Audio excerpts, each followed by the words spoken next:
Hello, everyone. I'm Simon Preston. Welcome to Reggae Boys Commentary. Now, as we all know, without women, we would not be here. Let's talk about the Reggae Girlz, shall we? I was trying to think about a way to start this video, but clearly it came across as cheesy. But it's imperative that we look at the potential of this squad and exactly where it can go moving forward. And we have a genuine opportunity to go to back-to-back World Cups. Our under-17 team, yes, they have been to two under-17 World Cups, 1999 and 2011, but it was never back-to-back. It wasn't back-to-back tournaments. Under 20, we've only been there once, and that was 2001. Of course, for the Reggae Boys, we know 98, but we didn't get there 2002. So the Reggae Girlz carry our last chance of a team right now that could go to back-to-back World Cups. We've never been to the Futsal World Cup or Beach Soccer World Cup, but this is a genuine, absolutely genuine opportunity for us to really get to a tournament. I'm looking forward to it. I'm looking forward to what lies ahead when the qualifiers come around. And I think there's some wonderful gems for us to look out for. And there's names that I've put together in two starting 11s, two formations that I think we could play under Coach Hubert Busby. And there's still some quality names that have been left off of these teams as well. So I'll get to those names quite shortly, but I've narrowed it down to two formations that I think that we can play as we go into the World Cup qualifiers: 3-4-3 and 4-3-3. Now, many people have many different opinions. It's like polarized opinions about playing a three at the back or five at the back, depending on how you want to look at it. Many people look at it as a very, very defensive approach. And it is true, of course, when you have three central defenders, it covers more space horizontally. So, of course, it's harder for the opposition to press you. So, clearly, that has its benefits defensively. But you also have 3 points it's starting in attack. You know, once you have good players that are good passers of the ball, and we are certainly blessed with players that can pass the ball quite well, you know. So that's why I think from this perspective that we have a lot to be thankful for, a lot to be blessed about, because we have quality players. And I don't mind using this sort of system against the United States and Canada. Even if it's Mexico, Costa Rica, I can definitely see some benefit towards it. So how would I line up the Reggae Girlz as they take on the World Cup qualifiers? Let's look at the 3-4-3 formation first and see how we would look from that sort of system, shall we? I think it would be quite good for us to see how things pan out from that perspective. So on your screen right now, you should see that's the 4-3-3. Yeah, that's the 4-3-3. Let's start with the 4-3-3 first, and then we'll get to the 3-5-2. So the 4-3-3 a formation that we can easily use against the Caribbean opposition, because it's a system that we've used in the past and we've got the fruits of our labor in the region. So I've gone with Sydney Schneider in net. And the back four that I've gone with is Alison Swaby and Konya Plummer as central defenders. I went with Sashana Campbell at right back over Dominique Bonflazo. And at left back, I've gone with Denisha Blackwood. To be quite frank with you, I think the left back is a position that I do feel that we do need some depth. But the good news is that we do have players like Avian Sampson that could operate in that position in case of injuries. But Denisha Blackwood, we wish her all the best as she recovers from her injuries.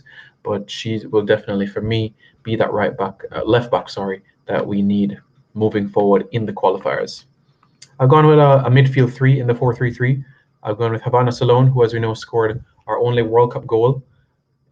It's quite an interesting story for her. Born in Hong Kong, Jamaican mom, Cuban dad, representing Jamaica. You know, quite an intriguing, compelling story for her.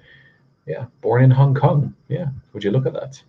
So the midfield three of Havana Salone, Chiniola Asher, and Drew Spence. Drew Spence, as we know, plays her trade with Chelsea in the WSL in England, Women's Super League. Quality players that move the ball well and can certainly be that linked from the defense to the attack. What I like the most about Chiniola Asher is that she keeps the ball moving. She just keeps things ticking, you know. No layup, no hold on to it too long. If she's going to hold on to the ball, then it's try to frustrate the oppositions to try to drag them out of position. But normally she's a person that just keeps the ball moving, keep this ball flowing, and that's why I admire so much of her game, and that's why she's an asset in basically in the team. So that's why for me she has to be part of an 11. And the up front, the front three, it kind of speaks for itself. Jodie Brown on the left, Tiffany Cameron on the right, and Khadija Bunny Shaw through the middle. Intriguing one, really. Although Jodie, we know her from her youth days, under 17, under 15 level. She was the one that operated centrally. But I do think that she still has more to learn from her game. And of course, Bunny with the more physically imposing presence and the better finisher at this point in time. Certainly Jodie can learn and rub up shoulders with Bunny from that is concerned, but I have no issue with her learning her trade on the left. And of course, she has the ability to cut in centrally and shoot. And that's what the beautiful thing about Tiffany as well, because she also has 2 feet and can shoot with her left foot. Many defenders, and that's why I think that especially in the CONCACAF region, many left backs are going to have their ankles wrinkled,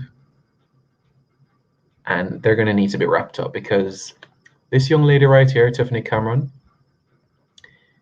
is undisputably, unapologetically, the most underrated attacker in CONCACAF.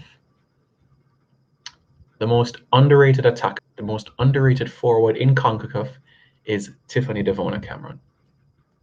What she can do with a football is absolutely breathtaking. So heading into the qualifiers, I promise you, once she's fit, once she gets over her niggling injuries,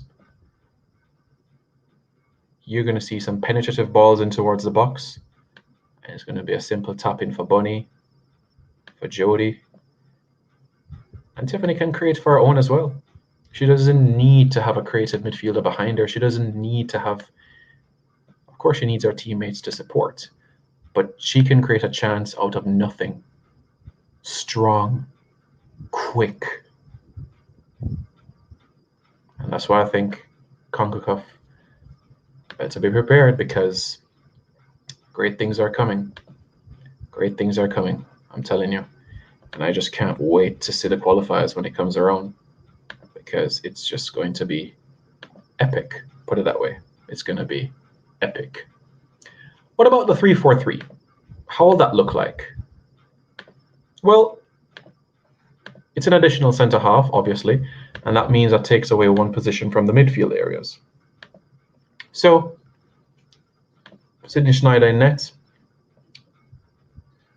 Alison Swaby, Konya Plummer, and Vian Sampson.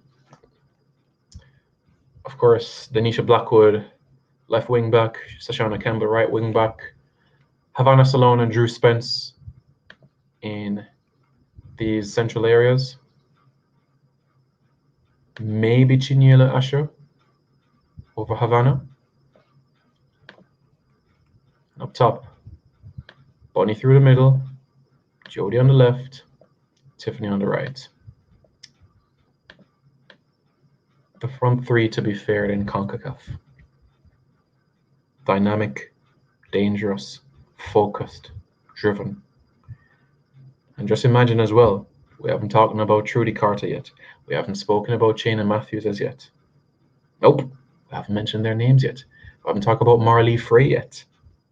And in the midfield, we haven't spoken about Giselle Washington yet. Oh my word, how did I forget about Sade Adama Lakon? We haven't even mentioned hers yet. Quality in depth and numbers, it's there. It's there.